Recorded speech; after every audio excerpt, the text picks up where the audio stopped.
The city of Crestview was a place of glass towers and hidden alleys, where fortunes were made and lost in the blink of an eye.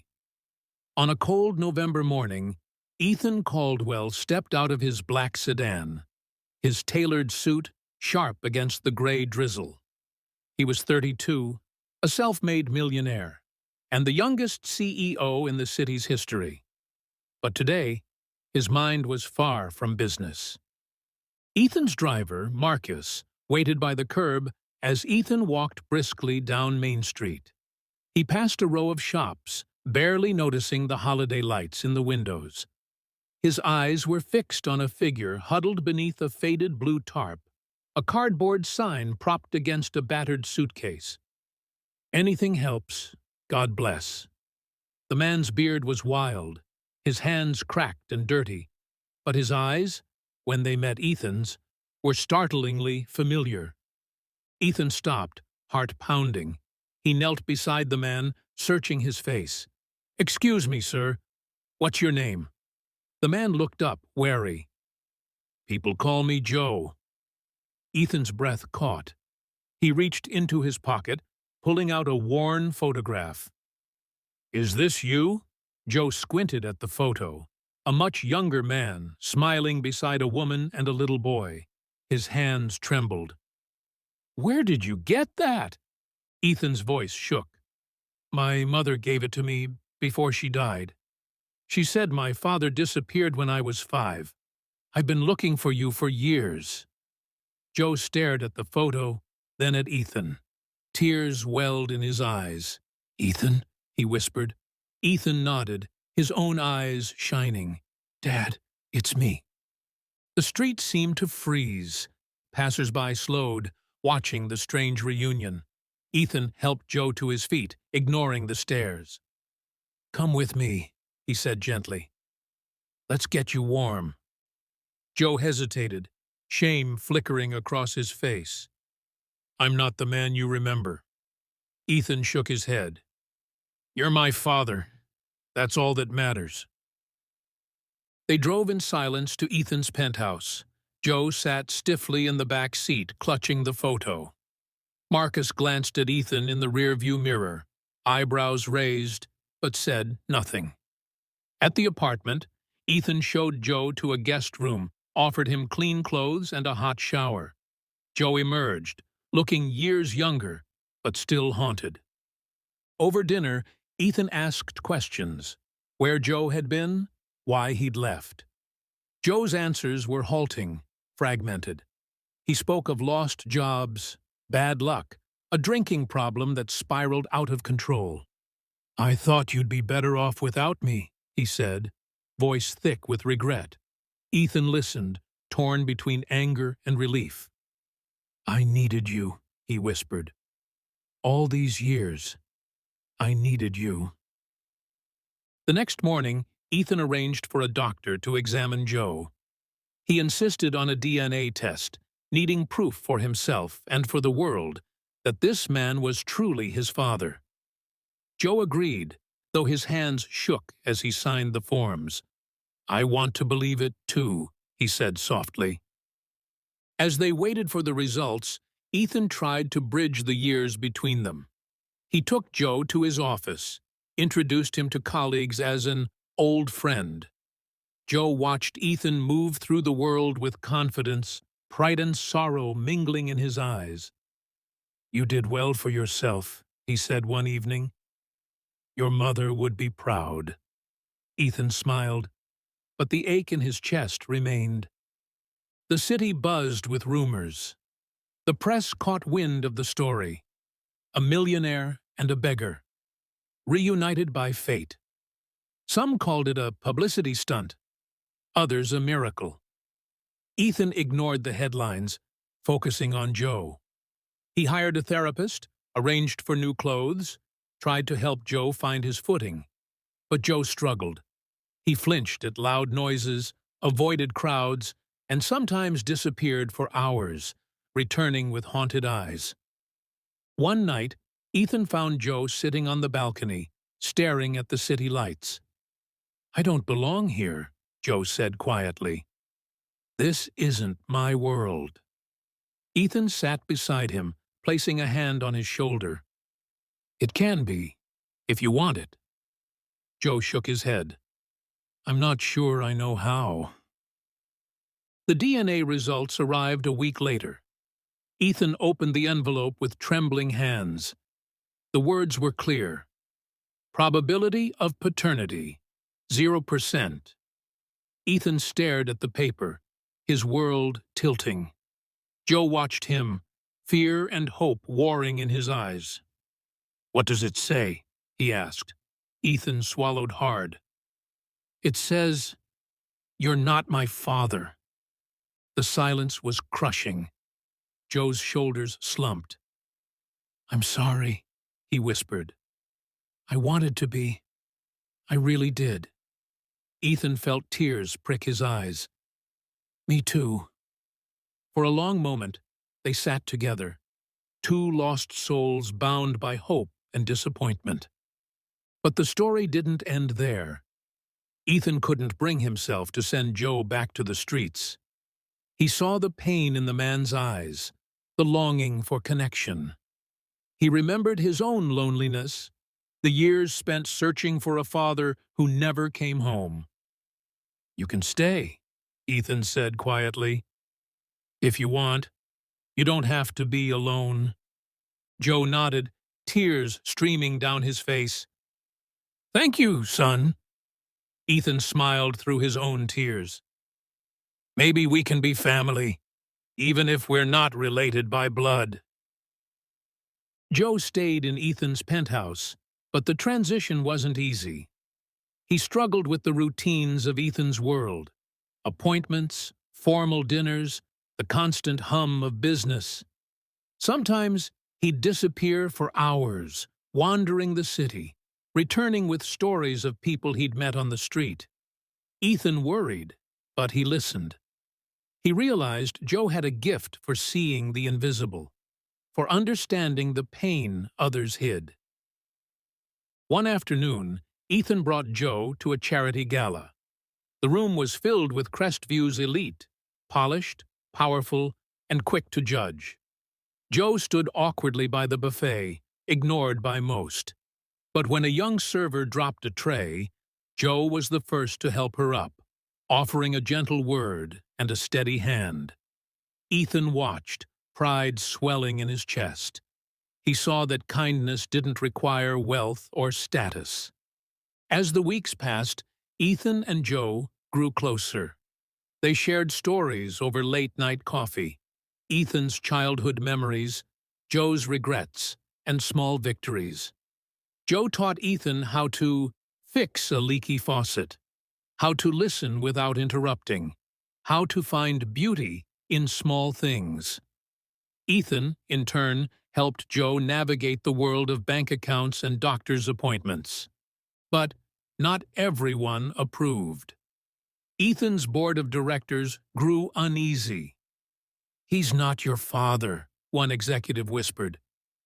He's a liability. Ethan bristled. He's my friend. That's enough. The board threatened to leak the DNA results to the press, hoping to embarrass Ethan into sending Joe away. Ethan refused. If you want to judge me for showing compassion, go ahead. I won't apologize for it. The story broke anyway. Headlines screamed, "Millionaire's beggar father exposed as fraud." Social media exploded with opinions, some supportive, many cruel. Joe retreated into himself, ashamed. I never wanted to hurt you, he told Ethan. Maybe I should go. Ethan shook his head. You're not going anywhere. We face this together. In the midst of the scandal, Ethan's company faced a crisis. A major investor threatened to pull out, citing concerns about leadership. Ethan was called to a board meeting, the air thick with tension. He stood before the directors, Joe sitting quietly in the back. You want to know what kind of leader I am? Ethan said. I'm the kind who believes everyone deserves a second chance. The kind who knows that family isn't just about blood. It's about loyalty, about kindness, about standing by the people who need you." The board was silent. Then, one by one, a few directors nodded. The investors stayed. Ethan's reputation, battered but intact, began to recover. Joe, seeing Ethan's courage, found his own. He started volunteering at a local shelter, helping others who had lost their way. He spoke to groups about addiction, about regret, about the power of hope. One evening, Joe and Ethan sat on the balcony, watching the city lights. "I may not be your father," Joe said, "but you've given me a reason to live again." Ethan smiled, tears in his eyes. "You've given me something too. You've shown me what it means to forgive, to start over, to love without conditions." As winter turned to spring, Ethan and Joe became a fixture in the community. They launched a foundation to support homeless families, using Ethan's resources and Joe's street wisdom. Together, they changed lives, one meal, one job, one act of kindness at a time. The foundation quickly became a beacon in Crestview. Joe's story, once a source of shame, now inspired others. He spoke at shelters and schools, sharing how a single act of compassion had changed his life. People listened, some with tears, some with hope. Ethan watched from the sidelines, proud of the man Joe was becoming. But the past has a way of resurfacing. One day, a woman named Linda appeared at the foundation's door. She was in her late 50s, her eyes tired but kind. She introduced herself as Joe's estranged sister. "I saw you on the news," she said softly. "I had to find you." Joe was stunned. He hadn't seen Linda in over 20 years. They sat together in Ethan's office, awkward at first, then slowly opening up. Linda explained how she'd searched for Joe after he disappeared, how their family had fallen apart after their parents died. Joe wept, apologizing for the pain he'd caused. Linda forgave him, her embrace warm and healing. Ethan realized that sometimes the family you lose can be found again. As Joe reconnected with Linda, Ethan faced his own reckoning. He began to wonder about his real father. He hired a private investigator who uncovered a trail of old letters and records.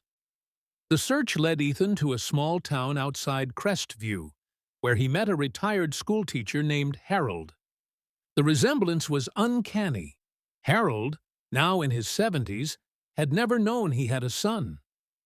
Their first meeting was tentative, filled with questions and tears.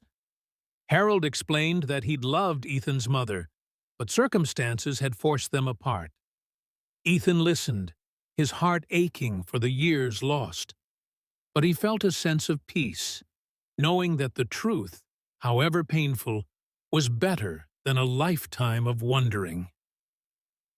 Ethan introduced Harold to Joe, and the three men formed an unlikely bond. They spent weekends together, sharing meals and stories, healing old wounds. Joe and Harold became friends, united by their love for Ethan and their shared belief in second chances.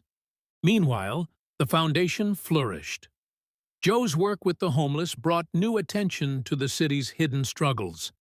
He advocated for affordable housing, addiction treatment, and job training. Ethan used his influence to lobby for policy changes, meeting with city officials and business leaders. Together, they made a difference. But not everyone was pleased. Some in Crestview's elite resented Ethan's focus on the poor. They whispered that he was wasting his fortune, that he'd lost his edge. Ethan ignored them. He knew that true wealth wasn't measured in dollars, but in lives changed. One night, after a long day at the shelter, Joe sat with Ethan and Harold on the balcony. The city lights shimmered below. "I never thought I'd have a family again," Joe said quietly. "I never thought I'd matter." Ethan squeezed his shoulder. "You matter to me. To all of us." Harold nodded, his eyes shining. "We're all a little lost, son, but together we find our way." As the months passed, the Foundation's work deepened. Joe became a mentor to many at the shelter, especially to a young man named Carlos, who reminded him of himself, lost, angry, and convinced the world had given up on him. Joe listened to Carlos's story, never judging, only encouraging. Slowly, Carlos began to trust him, showing up for job training and even helping in the kitchen. Ethan watched Joe and Carlos, remembering his own search for belonging. He realized that the greatest gift Joe had given him wasn't a father, but a friend who understood the ache of loneliness. Ethan started spending more time at the shelter, learning the names and stories of the people they served. He found himself changed by their resilience, their humor, and their hope. One evening, Linda joined them for dinner at the shelter. She brought old family photos, and together they pieced together memories, some painful, some joyful. Joe apologized again for the years he'd lost, but Linda only smiled. "We have today," she said. "That's enough." The room was filled with laughter and the warmth of forgiveness. But the Foundation faced new challenges. A city council member, pressured by wealthy donors, tried to cut funding for the shelter. Rumors spread that the Foundation was a front for Ethan's guilt, and that Joe was an imposter. The press latched onto the story, and donations began to dry up. Ethan felt the weight of responsibility, but Joe refused to let him give up. "We've come too far to stop now," Joe said. "We fight for the people who have no one else." Inspired, Ethan organized a community rally. Hundreds showed up, shelter residents, volunteers, and families whose lives had been changed. Carlos spoke, his voice steady. "This place saved me. Joe believed in me when no one else would. We need this shelter." The rally made headlines. The city council reversed its decision, and donations poured in. The Foundation survived, stronger than before. Ethan realized that the true power of their work wasn't in the money, but in the community they'd built, a family of strangers bound by kindness and hope. As spring arrived, Joe's health began to decline. Years on the street had taken their toll. He was diagnosed with heart failure, and the doctors warned that his time was limited. Ethan was devastated, but Joe faced the news with quiet acceptance. "I've had more life in these last years than I ever dreamed," he said. "I'm not afraid." Ethan, Linda, and Harold rallied around Joe, making his final months as joyful as possible. They took him to the ocean, a place he'd always wanted to see. They laughed, shared stories, and made new memories. Joe told Ethan, "You gave me a second chance. Promise me you'll keep fighting for others." Joe's final days were filled with visitors, people he'd helped, friends from the shelter, even city officials who'd once doubted him. Each person brought a story, a memory, a thank you. Joe listened, sometimes laughing, sometimes crying, always grateful. He told Ethan, "I never thought I'd matter to anyone, but you showed me that everyone deserves a chance to be seen." Ethan struggled with the thought of losing Joe. He sat by his bedside, holding his hand, reading aloud from Joe's favorite books. Linda and Harold were there too, sharing quiet moments and gentle jokes. The little family they'd built was a patchwork of loss and love, stronger for its imperfections. One night, as rain tapped softly on the window, Joe asked Ethan to promise something. "Don't let my story end with me. Keep the Foundation going. Help the ones who are still out there, waiting for someone to care. Ethan nodded, tears in his eyes. I promise, Joe. I'll keep fighting. Joe passed away peacefully, surrounded by those who loved him. The city mourned his loss, but celebrated his legacy.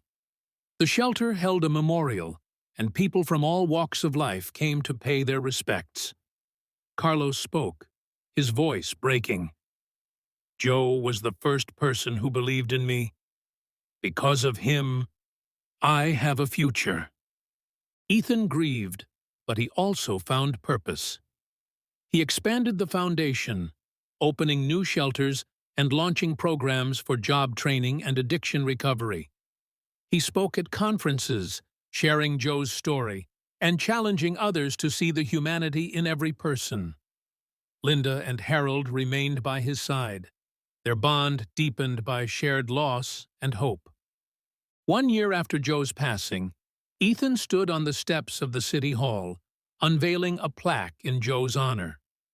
The inscription read, "For Joe, who taught us that family is chosen, that kindness is strength, and that every life matters." The crowd applauded, and Ethan felt Joe's presence in the warmth of the sun, in the laughter of children, in the hope that filled the air. Carlos, now a counselor at the shelter, hugged Ethan. He'd be proud of you, he said. Ethan smiled, knowing that Joe's legacy lived on, not just in the foundation, but in every act of compassion, every life changed, every person who found hope in the darkest of places. As the sun set over Crestview, Ethan walked home, reflecting on the journey that had brought him here. He thought of the day he'd knelt beside a beggar, searching for a father and finding a friend. He realized that the greatest wealth wasn't in money or power, but in the love and connection we share. Years passed, and the city changed. The foundation grew, helping thousands find shelter, work, and dignity. Ethan became a respected voice for social justice, but he never forgot the lessons Joe had taught him. He visited the shelter often, listening to new stories, offering encouragement, and remembering the man who had changed his life. Linda and Harold remained close, their family bond deepening with each passing year. They celebrated holidays together, shared memories of Joe, and welcomed new faces into their circle. Carlos, once lost and angry, became a leader in the community, mentoring young people and reminding them that hope could be found even in the darkest times. Ethan's own life was transformed. He found love, married, and started a family. He taught his children the values Joe had shown him: kindness, humility, and the courage to stand up for what's right. He told them stories of the man who had once been a stranger, but became a father in every way that mattered. On the anniversary of Joe's passing, the city held a celebration in his honor. People gathered at the shelter, sharing food, music, and stories. Ethan spoke to the crowd, his voice steady and full of gratitude. Joe taught us that family is not just about blood, but about the love we choose to give. He showed us that every person has worth, and that redemption is always possible. As the sun set, Ethan walked to the plaque bearing Joe's name. He placed a single white rose beneath it, whispering a quiet thank you. He felt a sense of peace, knowing that Joe's legacy would live on in every act of kindness. Every life changed. Every heart opened to compassion. The story of the millionaire and the beggar became a legend in Crestview, a reminder that true wealth is found in connection, that justice is born from empathy, and that the smallest act of courage can change the world. Ethan knew that his journey was far from over, but he faced the future with hope, guided by the memory of the man who had taught him the meaning of family. And so, the boy who searched for his father found something even greater, a purpose, a community, and a love that would endure long after the city's lights had faded. The truth revealed by a DNA test was only the beginning. The real story was written in every life touched, every soul redeemed, and every moment when someone chose to see the humanity in another.